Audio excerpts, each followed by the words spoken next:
Welcome, modern day mystics, fellow truth seekers, James and Justin, back again with another reaction video, and we're taking another look at the Bible Project and their video entitled The Book of Job's Wisdom on How God Runs the World. What a fascinating well of information to go into. And on the thumbnail of it, it says, "Why am I suffering?" Yeah. So I'm Good looking forward to question. this one. I think it'll be good. Let's dive in.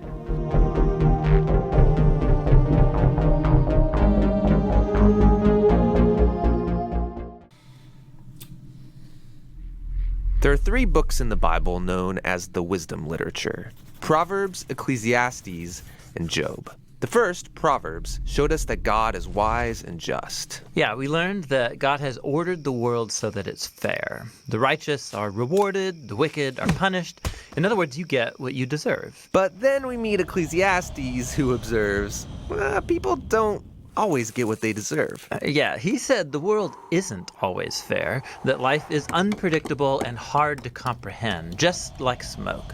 And this makes you wonder, okay, well, is God wise and just? Exactly. And so it's that question that is being explored in the final book of wisdom, Job.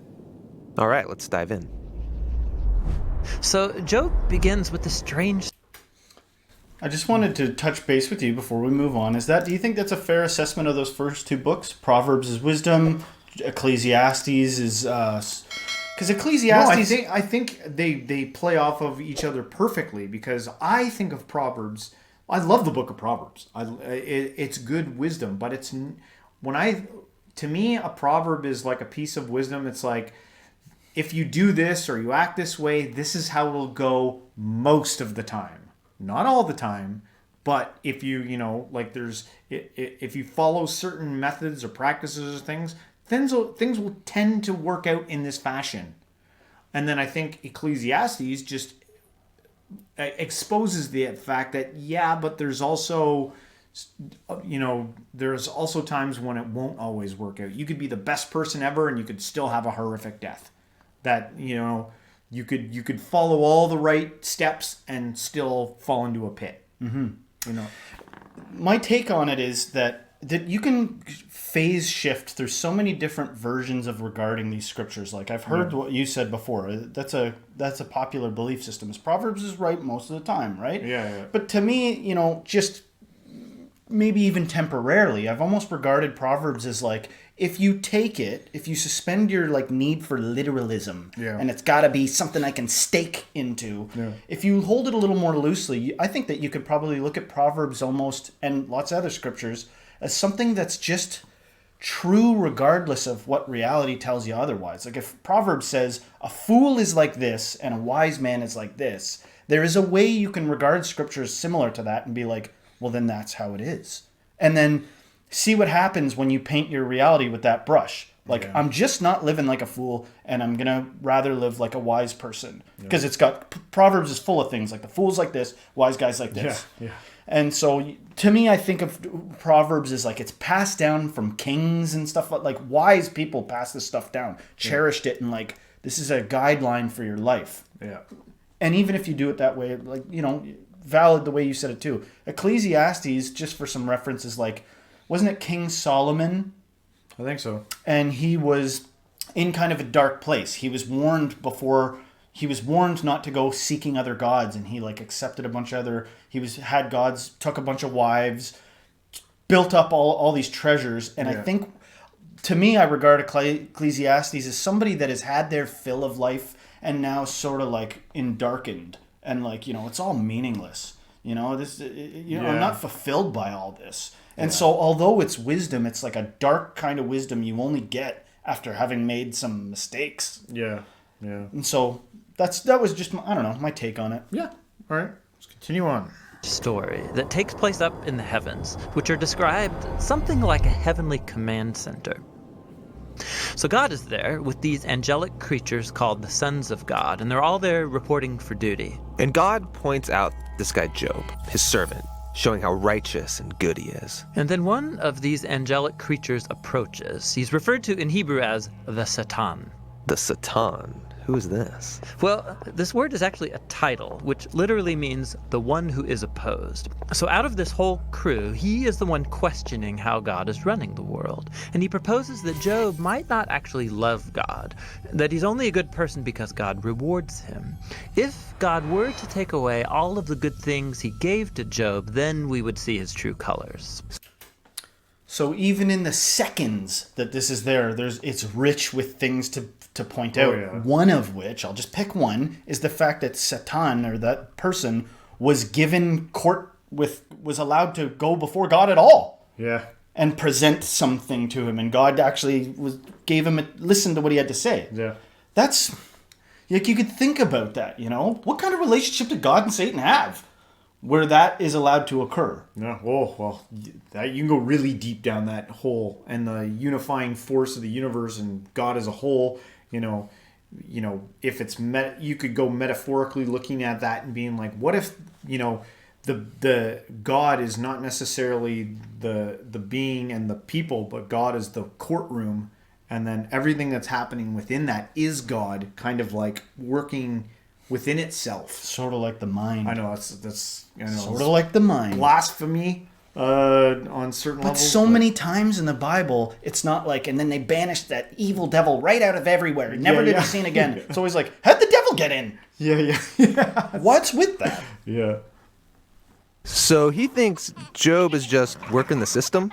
That's exactly right. Maybe he's obeying just to get what he wants. So God agrees to this experiment and allows the Satan to inflict suffering on Job. And Job loses everyone and everything that he cares about. It is devastating. And remember, he deserves none of this. God himself said so. The remarkable thing is that in the midst of all this suffering, Job still praises God. At least for... Yeah, that is remarkable that in the midst of all that, Job praises God. But it's also remarkable that God was like, do it. That's remarkable too. Yeah. I'm remarking on it. Yeah. chapters 1 and 2. But then in chapter 3, we find out how he's really feeling inside. He unleashes this poem that reveals this devastation.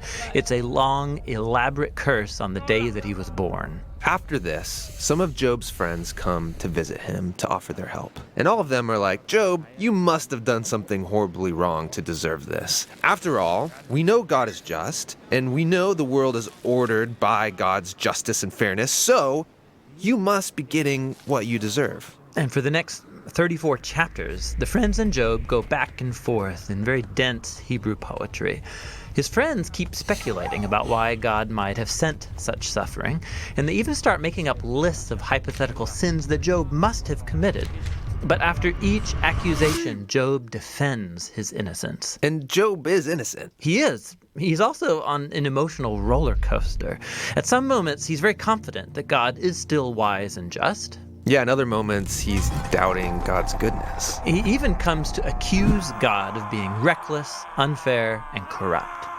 So by the end of the dialogues, Job demands that God come and explain himself in person, and God does so. I love that. Man, growing up in the church and seeing stories like this, I must say, in my darkest moments, I've had some moments myself. I've been there. Oh, yeah. And not deserving it. Not even deserving to get to do that the way Job did, because he lost his family and everything, right? Yeah. If anybody, you can understand them being like, what's going on? It's Job. Yeah. But I'm just admitting that I empathize with that feeling of being like questioning, because you're in devastation. Yeah. No, in my opinion, it's fair. And I love the imagery that they're giving here. Great animation, by the way. Yep. I want to see more. Comes in the form of a great storm cloud. Now, God doesn't give Job a direct answer. He doesn't tell Job about the conversation with the Satan. Yeah, he does something very different. He takes Job on a virtual tour of the universe. He shows Job how grand the world is, and he asks him if he's even capable of running it or understanding it, just for a day. He shows Job how much detail there is in the world, things that we might see every day but really don't understand at all. But God does. He knows it all intimately. He pays attention to the beauty and operations of the universe in ways that we haven't even imagined and in places that we will never see. Then to conclude, God shows Job two wondrous beasts and brags about how great they are. Yeah, they are dangerous. I mean, they would kill you without even thinking about it. And God says they're not evil. They're actually a part of his good world. And then that's it. That's God's whole defense. It's kind of weird. I mean, what was this all about? It seems to be this. From Job's point of view, it looks like God is not just. But God's perspective is infinitely bigger. He's dynamically interacting with a whole universe of complexity when he makes decisions. And this is what God calls his wisdom. So Job asking God to defend himself is actually kind of absurd. He couldn't comprehend this kind of complexity even if he wanted to. So where does this leave us? Well, it leaves Job in a place of humility. He never learned why he suffered, and yet he's able to live in peace and in the fear of the Lord. But that's not where the book ends, because after this, God restores to Job double everything he had lost. And this, again, is surprising. I mean, is this a reward? Is God saying, congratulations, Job, you passed this elaborate test? No, I mean, the whole book just made the point that Job losing everything was not a punishment, and so now getting it back isn't a reward. So why does he get it back? Well, apparently, God, in his wisdom, decided to give Job a gift. We don't know why. But what we do know is that Job is now the kind of person who, no matter what comes, good or bad, he can trust God's wisdom. And that's the book of Job, and the end of our wisdom series. These biblical books of wisdom are amazing. Each one offers a unique perspective on the good life, and you need to hear all of them together as you learn to live with wisdom and in the fear of the Lord. Great animation. Great animation. Man, well done. I love the well Bible done video. project. It's a good channel. Go check them out. I feel like some things were left out that we should touch on. One thing, well, before you say that, the thing that kind of stuck out to me in here was the macro perspective of things. It seems to be like a theme that keeps coming back when dealing with suffering, is having a zooming out. How far can you zoom out and see the greater pictures of things? Because it can feel, when you're trapped in your little universe, you know, why me? Which I was alluding to, I'm not inviting more torment. You know, I just want to be clear that I think it was probably wrong in my life where I was crying out to God for an answer. Yeah. I'm pointing out that was my own frailty, and then look at somebody like Job where it's for real. Yeah. And of course, you know, all through that, he's going through his things where he's even at one point questioning what's it all about. Yeah. He was it's like a test of sorts. Yeah. But maybe there's a hint in there about your suffering. There is. About if you can pull yourself out of your own trauma or your own pain and try to look as far down the road into the greater scheme of things, maybe that will relieve the suffering within your life. And go and read the book of Job, because it's full of fine details that I think play a part there. Prior to Job losing everything, he was supplicating, I think, before the Lord like crazy, because he was concerned his family wasn't in great standing with God. And so some people claim, just like those people that wrongly came and were like trying to figure out what he did wrong, people have done the same thing and been like, well, Job's great sin was that he was afraid. Yeah. You know, just like those characters. Yeah. You know, understandable. It's not, everybody's part in it was understandable. Even his friends that came to try to understand what was going on. But I want people to be aware of one thing. I'll close my side of it with one thing. You're going to approach things differently depending on your belief about God.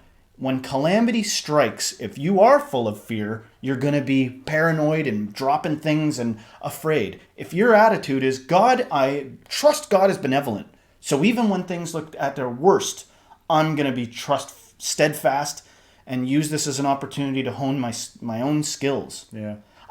That's a tall order. I'm not saying I'm good at that or anything. I'm just suggesting maybe that is part of this. Yeah. No, that's a good point to make, is because, we're sitting here, we're watching this and reacting to it, and we have ideas about it, and Just maybe ideas. keys and keys and principles to pull out of it. But yeah, like, I'm far from being able, like, I'm still the person to be like, why me? Like, but, maybe the more we absorb out of this, maybe we can, just get a little bit more understanding and tools to help us in our times of need. And when the weather comes, when the storms hit, maybe one of these times you won't be like, why? Yeah. Maybe one of these times when the storm hits, you'll be like, I trust God's going to do the right thing in the end. Yeah. Even though, go read the book of Job. It's brutal. Yeah. It's freaking brutal. All right, guys, let us know what you think in the comments about the book of Job and suffering and any things maybe we possibly missed. And if you liked our reaction, don't forget to hit the like, subscribe, share this with a friend, and everyone, until next time, Stay spiritual.